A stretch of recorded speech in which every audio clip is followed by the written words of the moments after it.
नमस्कार दोस्तों, मैं पीयूष कुमार सिंह इस चैनल पे आप सबका स्वागत करता हूं।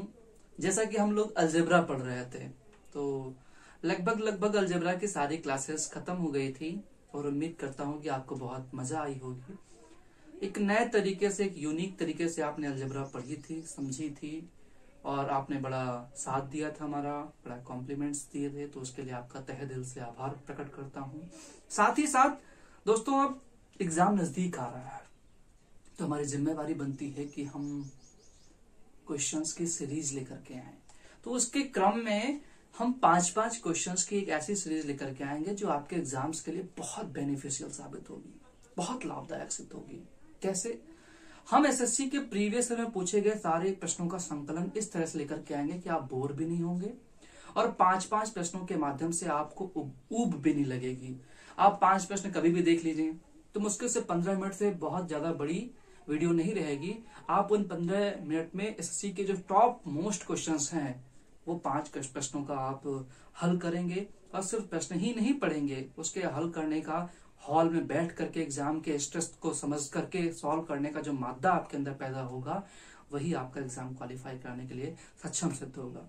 चलिए हम स्टार्ट करते हैं पार्ट 1 के, और ये सीरीज तब तक चलेगी तब तक एग्जाम नहीं हो जाते हमारे, ठीक है? तो आपको बहुत बहुत शुभकामनाएं इस सीरीज के लिए, आप भी हमारा साथ दीजिएगा, ठीक है? ऐसी मैं अपेक्षा करते हैं। ओके, चलिए देखते हैं पार्ट 1।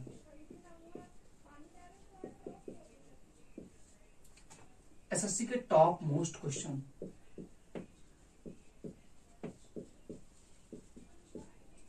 एसएससी के टॉप मोस्ट क्वेश्चन, ठीक है? पहला क्वेश्चन, हर लेक्चर में आपको 5 प्रश्न मिलेंगे, ठीक है? पहला क्वेश्चन क्या कह रहा है, मैं क्वेश्चन पढ़े दे रहा हूं। एक त्रिभुज की भुजा AB बराबर 60 सेंटीमीटर है और उसका परिमाप 130 सेंटीमीटर है। उसका कोण ABC 60 डिग्री है, तो त्रिभुज की सबसे छोटी भुजा क्या होगी? देखिए क्या दिया हुआ है आपके सामने कि त्रिभुज की कोई भुजा AB बराबर 60 सेंटीमीटर दिया है, कोण ABC बराबर 60 डिग्री दिया हुआ है और साथ में परिमाप 130 सेंटीमीटर दिया हुआ है, ठीक है? आपसे पूछ रहा है कि त्रिभुज की सबसे छोटी भुजा कौन सी होगी? त्रिभुज की सबसे छोटी भुजा कौन सी होगी, उसका मान क्या होगा? आपके ऑप्शन ये रहे। पहला ऑप्शन है 14.80 सेंटीमीटर, सेकंड ऑप्शन है 13.25 सेंटीमीटर, थर्ड ऑप्शन है 16.25 सेंटीमीटर और फोर्थ ऑप्शन है 17.25 सेंटीमीटर। ओके, देखते कैसे सॉल्व करते हैं इसको हम। बहुत प्यारा क्वेश्चन है, तो मैं उम्मीद करूंगा और प्रयास भी करूंगा कि प्रश्न के साथ साथ प्रश्न को हल करने का तरीका और उसके पीछे छुपा हुआ कॉन्सेप्ट भी आप तक पहुंचे। जब तक आप कॉन्सेप्ट नहीं पढ़ेंगे, रटना नहीं है, पहले बोल दे रहा हूं, क्वेश्चन को समझना है और कॉन्सेप्ट सीखना है ताकि नेक्स्ट कभी दोबारा से रिपीट हो क्वेश्चन तो आप आसानी से सॉल्व कर सके। तो क्वेश्चन प्लस उसका जो कॉन्सेप्ट है दोनों बताऊंगा, ठीक है? ध्यान से देखिए, हम त्रिभुज ABC बनाएंगे और जब कोई भी बात नहीं दे रखी हुई है तो हम न्यून कोण त्रिभुज ABC का ही सपोजिशन करते हैं, ठीक है? अब AB कितनी दी हुई है? 60 सेंटीमीटर, कोण ABC कितना है? 60 डिग्री, ठीक है? हमको निकालनी है तो ये छोटी होगी तो छोटी होगी, हमने इसको x मान लिया, इसको y मान लिया। जब परिमाप 130 दिया हुआ है तो तीनों का जोड़ कितना आ जाएगा? 130, तो x प्लस वाई प्लस 60 बराबर 130। इसका मतलब x प्लस वाई बराबर कितना हो जाएगा? सब्ट्रैक्ट हो जाएगा 70 सेंटीमीटर। एक क्वेश्चन नंबर 1 हो गई, इस बात का याद रखना, ठीक है? अब ध्यान से देखो, जब भी किसी न्यून कोण त्रिभुज में हमको भुजा निकालनी हो तो हम कोसाइन रूल का इस्तेमाल करते हैं। जब भी किसी न्यून कोण त्रिभुज में कोण निकालना हो तो हम साइन रूल का इस्तेमाल करते हैं। साइन रूल और कोसाइन रूल के बहुत अच्छे प्रयोगों पर क्वेश्चन एसएससी पूछती है। तो ये किस पर है?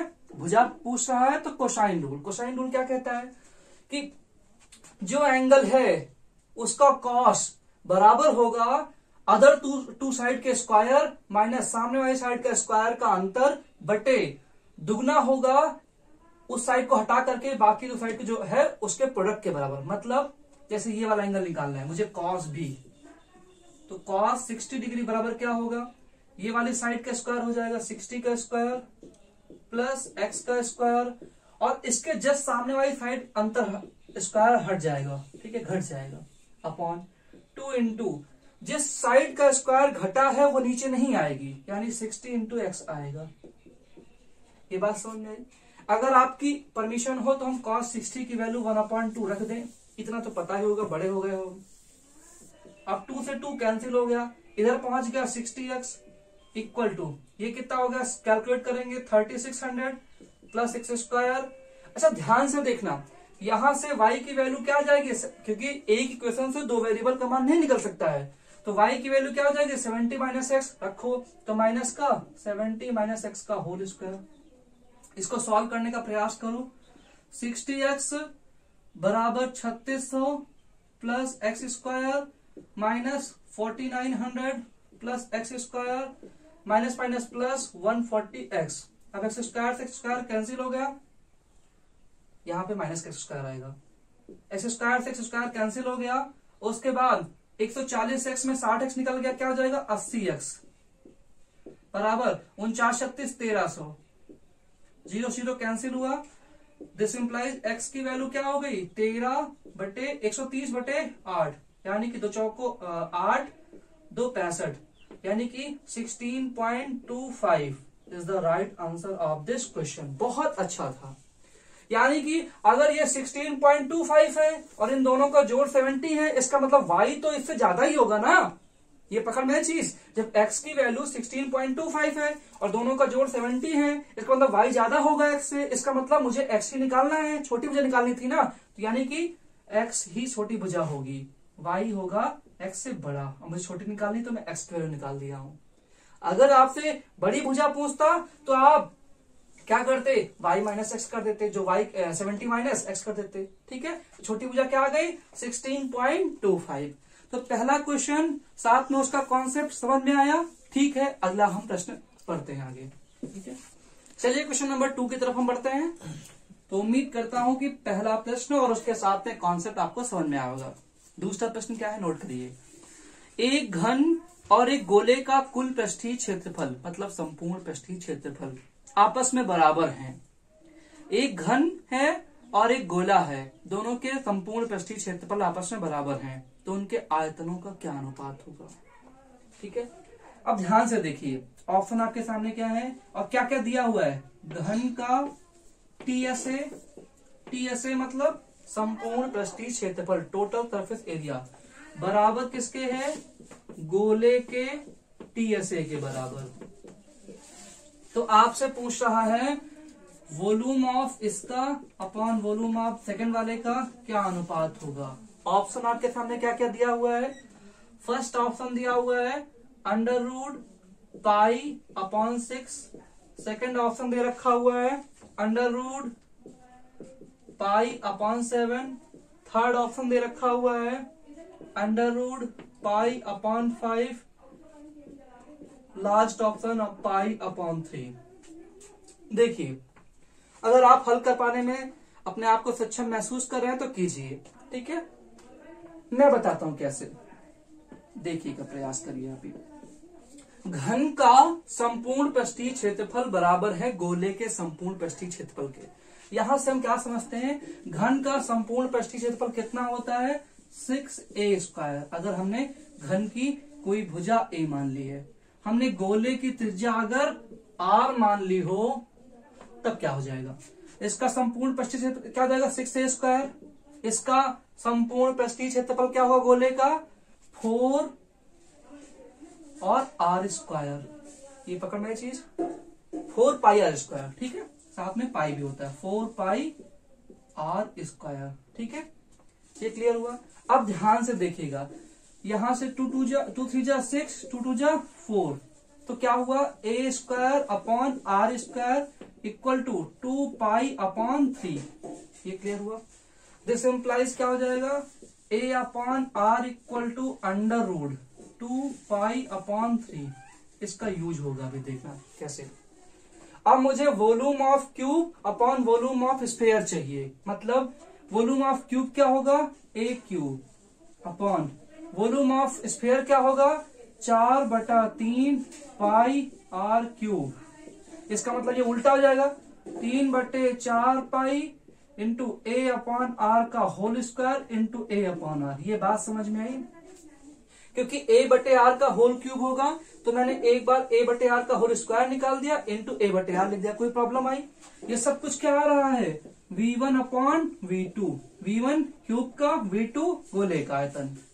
तो 3/4 पाई इंटू पाई की वैल्यू पर नहीं डिपेंड कर रहा क्योंकि पाई की वैल्यू डायरेक्टली रखी हुई इसलिए मैंने रख रहे हैं। a अपॉन आर की वैल्यू कितनी है, √2/3 होल स्क्वायर है तो स्क्वायर रूट हट जाएगा यानी 2 पाई अपॉन 3 इंटू, अब ध्यान से देखना इसकी वैल्यू कितनी आ जाएगी, a अपॉन आर की वैल्यू कितनी है, a अपॉन आर की वैल्यू है √2 पाई अपॉन 3। अब ध्यान से देखना, 3 से 3 कैंसिल, पाई से पाई कैंसिल, 2 2 जा 4। अब और अच्छे से समझने का प्रयास कीजिए, यानी क्या लिखा हुआ है आपके पास, 1/2 √2 पाई अपॉन 3। ऐसा तो कोई ऑप्शन है ही नहीं।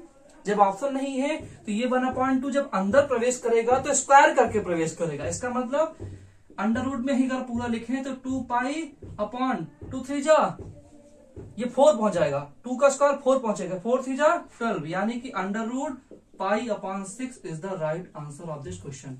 तो पहला ऑप्शन इस सवाल का बहुत अच्छे सवाल का जवाब हुआ। आपको समझ में आया? तो ऐसे प्रश्न, अपडेटेड प्रश्न एसएससी में पूछे जा रहे हैं जिसकी मैं 5 क्वेश्चन की एक सीरीज लेकर के आ रहा हूं। ठीक है, चलिए क्वेश्चन नंबर 3 की तरफ हम मूव करते हैं। क्वेश्चन नंबर 3 क्या कह रहा है, मिक्सर क्वेश्चन है, हर टाइप के क्वेश्चन रहेंगे, मोस्टली एडवांस मैथ ही है जिससे आपको डर लगता है। दिया हुआ है a minus B plus C बराबर 9, और क्या दिया हुआ है, -ab minus B C plus C A बराबर 19 दे रखा हुआ है। तो बताना है आपको मान a cube plus -b cube plus c cube plus 3abc का मान बताना है। क्या होगा? आपके सामने ऑप्शन है 212, 216, 214 और 210। इन 4 ऑप्शन में आपकी किस्मत अटकी हुई है। देखिए कैसे सॉल्व करेंगे। मैंने अलजेब्रा आपको बहुत अच्छे से पढ़ाया है, उम्मीद करता हूं कि इसको सॉल्व कर देंगे। अब कॉन्सेप्ट देखिए कि हॉल में बैठ के सोचो कैसे आप।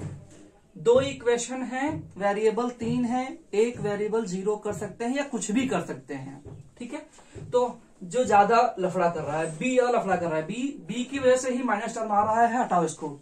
हमने बी को 0 मान लिया, जब बी को 0 मान लिया तो ये खत्म, ये खत्म, ये खत्म, ये खत्म और साथ में ये भी खत्म।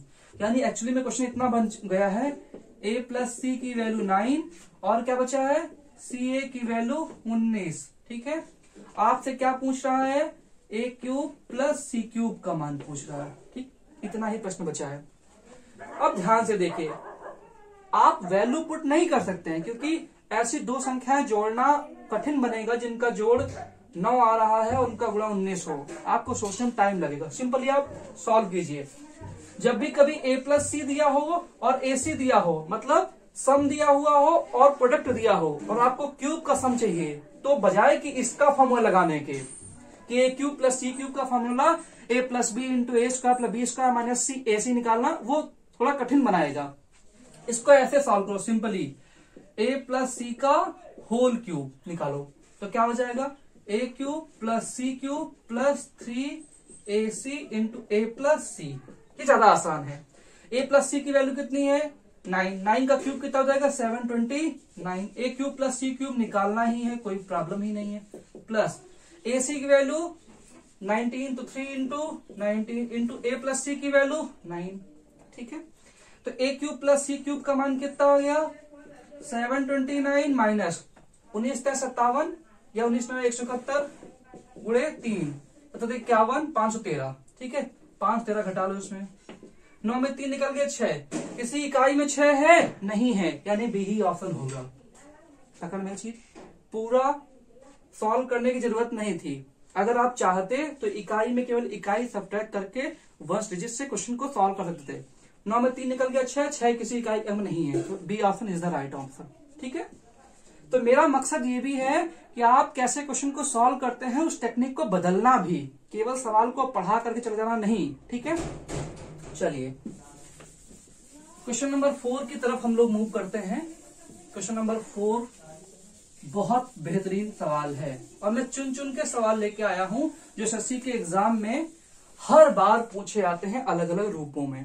ठीक है, तो ये सीरीज से आपको बहुत फायदा होगा, निश्चित रूप से इस बात की मैं गारंटी लेता हूं। ठीक है, क्वेश्चन 4 क्या कह रहा है, मैं पढ़ रहा हूं, आप नोट कर लीजिए।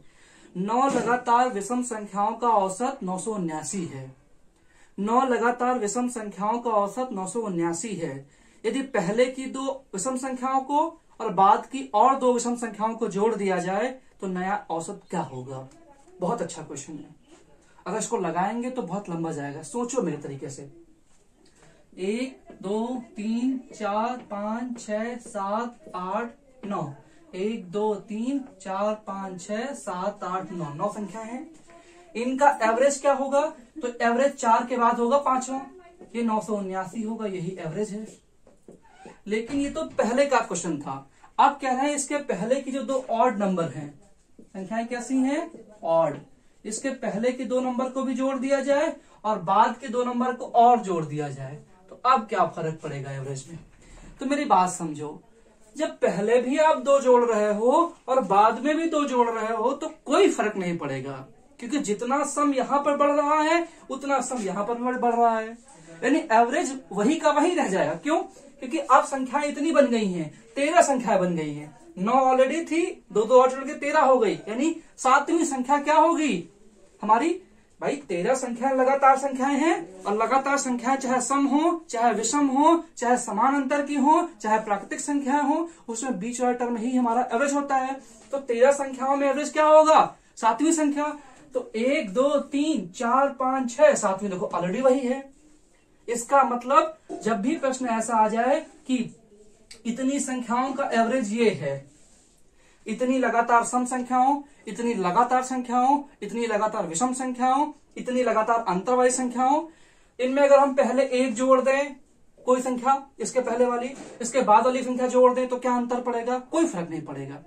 एक संख्या इससे कम कर दें, एक संख्या इससे कम कर दें तो क्या फर्क पड़ेगा, कोई फर्क नहीं पड़ेगा, क्योंकि जो मिडिल टर्म है वो तो वही का वही रहेगा। ये बात समझ में आ गई। तो कोई भी नंबर है उसका एवरेज कुछ भी हो, उसके पहले का कुछ भी जोड़ दो, बाद में भी 2 जोड़ दो, वही इसके आगे वाली इसके पहले वाली, तो कोई फर्क नहीं पड़ेगा। इसमें एक संख्या घटा दो, इसमें घटा दो लास्ट से, कोई फर्क नहीं पड़ेगा एवरेज में, क्योंकि middle number should not be change at their place. Middle number की प्लेस चेंज नहीं होगी, तो इसका जवाब क्या होगा, वही का वही 979। तो मेरे पढ़ाने का उद्देश्य समझ पाए, इस क्वेश्चन का पूछने का उद्देश्य समझ पाए, इसको सॉल्व नहीं करना है, सोचना है सिर्फ। ठीक है, और देखो जनरली होता क्या है, जिस क्वेश्चन को आपने 15 बार लगाया हुआ होगा पेपर से पहले, वो देखते ही आपसे सेकंडों में सॉल्व हो जाता है। लेकिन जिस क्वेश्चन को आपने देखा ही नहीं कभी, उसमें टाइम लगता है, चाहे वो आसान भले हो। तो इसलिए मैक्सिमम क्वेश्चन की प्रैक्टिस करके जाओ। ठीक है, तो इस सेशन का आखिरी सवाल, दमदार सवाल, तो आप कमेंट करके बताना कि ये सीरीज आपको कैसी लगी और इसमें क्वेश्चन को सॉल्व करने का तरीका कैसा समझा है आपको। ठीक है, क्वेश्चन नंबर 5, मैं वही क्वेश्चन लेकर के आ रहा हूं जो एसएससी पूछती है बार बार, फालतू के कोई भी क्वेश्चन नहीं है। ठीक है, 10 plus 10 to the power 2 plus 10 to the power 3 plus so on 10 की पावर 10 तक, इसको अगर हम 6 से डिवाइड करें तो रिमाइंडर क्या होगा, शेषफल क्या होगा। आपके ऑप्शन है 1 2 3 और 4। ठीक है, सॉल्व करने का प्रयास कीजिए। इस सेशन का आखिरी सवाल, तो ध्यान से देखिए। पहले जब भी हम 10 की एक पावर को 6 से डिवाइड करते हैं तो शेषफल 4 मिलता है। 10 की 2 पावर को हम 6 से डिवाइड करते हैं तो 100 आएगा। 100 को 6 से भाग करेंगे तब भी शेषफल 4 आएगा। 10 की 3 पावर होगी, अगर हम 6 से डिवाइड करेंगे तब भी शेषफल 4 आएगा। 10 की n पावर होगी, तब भी हम 6 से भाग करेंगे तो रिमाइंडर 4 ही आएगा। ये बात नोट कर लो कि 10 की किसी भी पावर को 6 से भाग करने पर हमेशा शेषफल कितना आता है, 4 आता है। तो यहाँ पर तो भी सभी 10 की पावर है और सबको 6 से भाग करना है, यानी यहाँ भी 4 मिलेगा, यहाँ भी 4 मिलेगा, यहाँ भी 4, कहां तक, 10 पदों तक, है ना। और अभी भी ये ज्यादा आ रहा है 6 से, यानी 6 से फिर भाग होगा। तो 4 का पहाड़ा 10 बार पढ़ोगे तो 40 आ जाएगा। 40 भाग पर थोड़ी 40 थोड़ी से तो बचेगा, तो 6 से एक बार और भाग जाएगा, तो रिमाइंडर कितना आ जाएगा? रिमाइंडर आ जाएगा 4। बहुत अच्छा सवाल था। तो आपने इन 5 प्रश्नों में मेरे ख्याल से काफी सारी चीजें सीखी होंगी। ये सब एसएससी के टॉप मोस्ट क्वेश्चन हैं। तो आप कमेंट करके बताइएगा कि कैसी लगी क्लास आपको और ये सीरीज कैसी लगी आपको। ठीक है, तब तक के लिए मैं विदा लेता हूँ। बहुत बहुत धन्यवाद आपका।